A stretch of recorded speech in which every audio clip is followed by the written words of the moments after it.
சனிப்பயிற்சிக்கான பலன்கள் குறித்து வழிகாட்டி ஜோதிடர் சூரத் பாலா அவர்கள் மிக துல்லியமாக கணித்து கொடுத்திருக்கிறார். ஒவ்வொரு ராசியாக பார்த்து வந்தோம். இப்போது மீன ராசிக்கான பலன்கள் என்ன என்பதை பார்ப்போமா? மீன ராசி நேயர்களே, உங்கள் ராசிக்கு 11 மற்றும் 12ஆம் இடத்தின் அதிபதியாகிய சனி பகவான் 12ஆம் இடத்தில் அமர்ந்து ஆட்சி பெற்று பலம் பெறுகிறார். 7.5 சனி என்கிற காலம் ஆரம்பம் ஆகிறது. மீனராசி அன்பர்களுக்கு ராசிக்கு 12ஆம் வீட்டில் அமர்ந்திருக்கிற சனி பகவான் தன்னுடைய சிறப்பு பார்வையால் 2, 6, 9 ஆகிய இடங்களை பார்வையிடுகிறார்.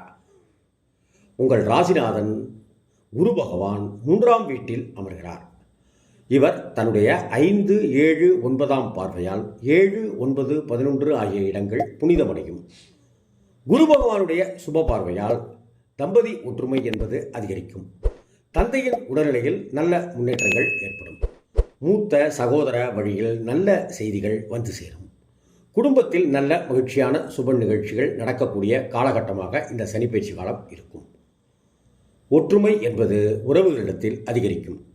7.5 சனியின் தாக்கங்கள் இருப்பதால் மிகவும் கவனமாக எதையும் கையாள வேண்டிய தருணம் இது. கவனமாக செயல்படுங்கள். கவனமாக நிதானமாக பேசுங்கள்.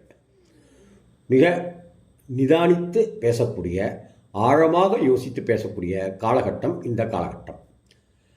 மெடிக்கல் இன்சூரன்ஸ் முதலானவற்றை குடும்ப உறுப்பினர்களுக்கு நீங்கள் அமைத்துக் கொள்வது சிறப்பானது. எதிர்பாராத மருத்துவ செலவுகள் உண்டாகலாம். கவனம் தேவை. அதே போல மாமனார் மாமியார் முதலான வயதில் மூத்தவர்களிடம் அன்போடும் பணிவோடும் நடந்து கொள்ளுங்கள். நீங்கள் ஒரு வார்த்தை பேசினாலே மிகப்பெரிய சண்டையாக மாறுவதற்கான சூழல் அமையும். தொழில் ரீதியாக பார்த்தால் எந்த ஒரு திடீரென முடிவுகளையும் எடுக்காதீர்கள். அமைதியாக இருந்து காரியத்தை கொஞ்சம் கொஞ்சமாக நகர்த்துவதே உங்களுக்கு சாமர்த்தியமாக இருக்கும்.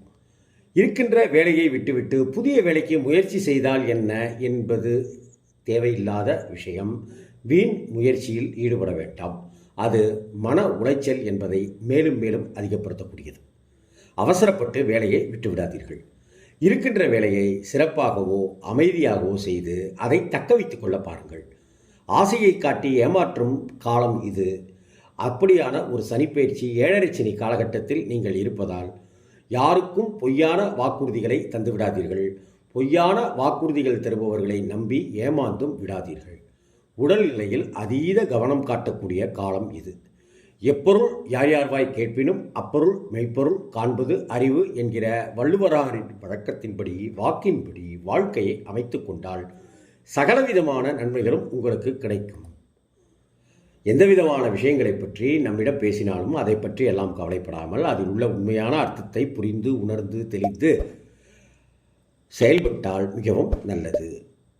பெண்களை பொறுத்தவரை, மீனராசி பெண்களை பொறுத்தவரை இந்த சனிப்பெயர்ச்சியில் சற்று சுமாரான பலன்கள் நடந்தேறக்கூடிய காலம். கணவன் மனைவி இடையே சின்ன கருத்து வேறுபாடுகள் தோன்றலாம். அதுவே பெரிய சண்டையாகவும் மாறக்கூடிய சூழ்நிலை உருவாகும். ஆகவே இருவரும் விட்டு கொடுத்து செல்வதே நல்லது. ஒற்றுமை அதிகரிக்க நீங்கள் அமைதி காப்பதே உத்தமம். பணிக்கு செல்லும் பெண்களுடைய வேலை சுமை என்பது அதிகரிக்கக்கூடிய காலகட்டம் இந்த சனிப்பெயர்ச்சி காலகட்டம். உயர் அதிகாரிகள் மூலமாக பதவி மாற்றங்கள் அல்லது பணியிட மாற்றங்கள் என்று ஏற்படலாம். ஆடம்பர பொருட்களை வாங்குவதன் மூலமாக வீண் செலவுகளோ அதிக கடன்களோ ஏற்படுவதற்கான சூழல் அமைந்திருக்கும். எனவே சிக்கனத்தை கடைபிடியுங்கள். வியாபாரிகளை பொறுத்தவரை தொழில் ரீதியாக புதிய முதலீடுகள் எதுவும் செய்ய வேண்டாம். அகலக்கால் வைக்காதீர்கள். ஏற்கனவே செய்து கொண்டிருந்த வியாபாரத்தை அப்படியே தொடர்ந்து செய்வதை வழக்கமாக்கிக் கொள்ளுங்கள். கொடுக்கல் வாங்கல் என்கிற விஷயத்தில் கவனமாக இருங்கள். இதனால் பல சிக்கல்களை நீங்கள் சந்திக்க நேரிடும் என்பதை மறந்துவிடாதீர்கள். சிலருக்கு பொருள் நஷ்டம் ஏற்படக்கூடிய வாய்ப்பும் அமைந்திருக்கிறது. மிகுந்த கவனம் தேவை. அதே போல தொழிலில் கூட்டாளிகள் மூலமாக மன கஷ்டமோ பண விரயங்களோ ஏற்படக்கூடிய சூழலும் இருக்கிறது. உங்கள் தொழிலை அதிக அக்கறை காட்ட வேண்டிய நேரம் இது என்பதை மட்டும் புரிந்து கொள்ளுங்கள். உடன் பணிபுரிகிற தொழிலாளர்களை கொஞ்சம் அனுசரித்து செல்லுங்கள். அவர்களுக்கு தேவையான சின்ன உதவிகளை அவ்வப்போது செய்து வாருங்கள்.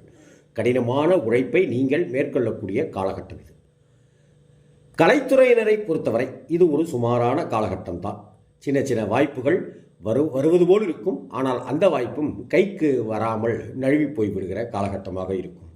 எந்த வாய்ப்பு வந்தாலும் அதை சிறமேற்கொண்டு சிரத்தையாக செய்தால் ஓரளவு கெடுபலன்களிலிருந்து நீங்கள் தப்பிக்கலாம். பொறுமையாக இருங்கள். மற்றவர்களை பற்றி பேசுவதை, விமர்சனம் செய்வதை குறைத்துக் கொள்ளுங்கள். அரசியல்வாதிகளை பொறுத்தவரை கடுமையான போட்டியை எதிர்கொள்ளக்கூடிய காலம் இது. மக்கள் சேவையை தொடர்ந்து நீங்கள் ஈடுபட்டு வந்தால் தப்பிக்கலாம். கடுமையான மன உளைச்சல்கள் ஏற்படுவதற்கான சூழல்கள் அமையும். நீங்கள் உங்களின் உடல் ஆரோக்கியத்தையும் பேணி பாதுகாக்கக்கூடிய காலகட்டமாக இது அமைந்திருக்கிறது. சிறு சிறு பாதிப்புகள் ஏற்பட்டாலும் கூட அதை உடனடியாக என்ன என்று மருத்துவ பரிசோதனைகள், சிகிச்சைகள் மேற்கொள்வதே சாலச் சிறந்தது. மாணவர்கள், மாணவிகள் அதிக பயிற்சியும் முயற்சியும் ஆர்வமும் கொண்டு படித்தால் மட்டுமே தேர்ச்சியில் வெற்றி பெற முடியும். நண்பர்களுடன் பழகும்போது கொஞ்சம் கவனமாக வைத்துக் கொள்ளுங்கள். நல்ல நண்பர்கள் யார், கெட்ட நண்பர்கள் யார் என்று பகுத்து ஆராய்ந்து அவர்களுடன் பழகுங்கள்.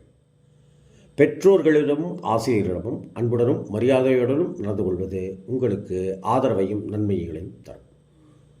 அதீத கவனம் எடுத்து படித்தால் மட்டுமே வெற்றி சாத்தியம். விடாமுயற்சியுடன் படியுங்கள்.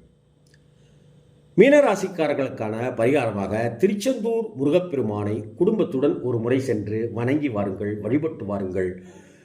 மிகச்சிறந்த குருஸ்தலங்களில் இந்த திருச்செந்தூர் முருகப்பெருமான் குடிகொண்டிருக்கும், செந்திலாண்டவர் குடிகொண்டிருக்கும் ஸ்தலமும் ஒன்று. அதே போல வெயில் காலத்தில் மோர் பந்தல் அமைத்து பானகங்கள் வழங்கியும் மோர் வழங்கியும் தானம் செய்யுங்கள். மக்களுக்கு இதை தொடர்ந்து கொடுத்து வந்தால் உங்களுக்கு கெடுபலங்கள் குறையும் என்பது உறுதி. தடைகள் நீங்கும் என்பது சத்தியம். வணக்கம்.